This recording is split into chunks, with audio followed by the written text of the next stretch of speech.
Hey Jamie, what products are you going to be demonstrating right now? Well, this time we're going to take a look at Sirca's acrylic system.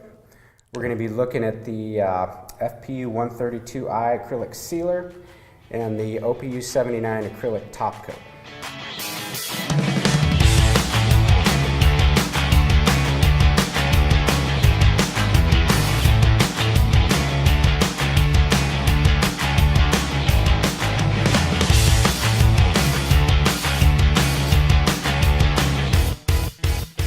Okay, Bob, so we're going to start off by showing everybody how we catalyze and reduce this product.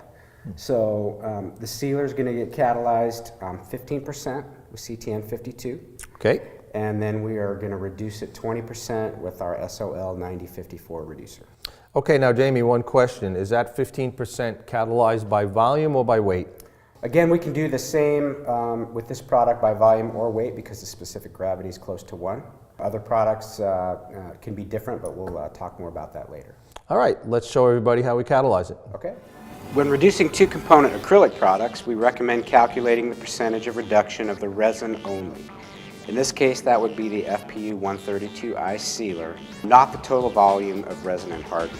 And also we added some reducers. So specifically, we mixed 100 grams of FPU 132i sealer, 15 grams of CTN 52, and 20 grams of reducer, which is SOL 9054. So Jamie, I see that you've stained this panel.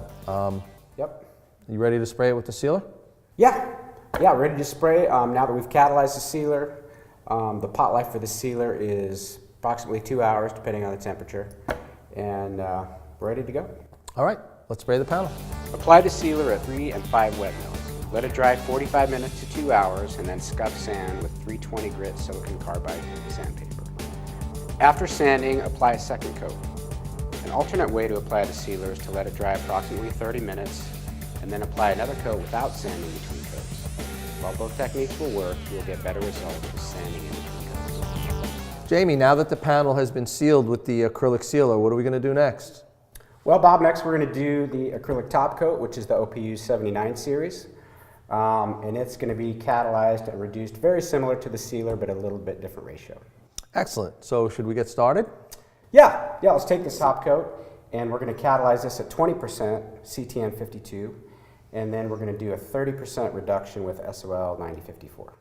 All right, excellent, very good. But let me ask you a question, because we're catalyzing it slightly differently. What about the pot life? Any difference? Pot life's going to be the same, about 2 hours. Very good. Let's spray the top coat. Okay. Apply the OPU 79 at between 3 and 6 wet mills.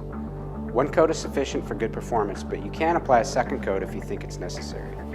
You may want to apply a second coat if you want to close the pores more, or if the first coat did not dry to your liking.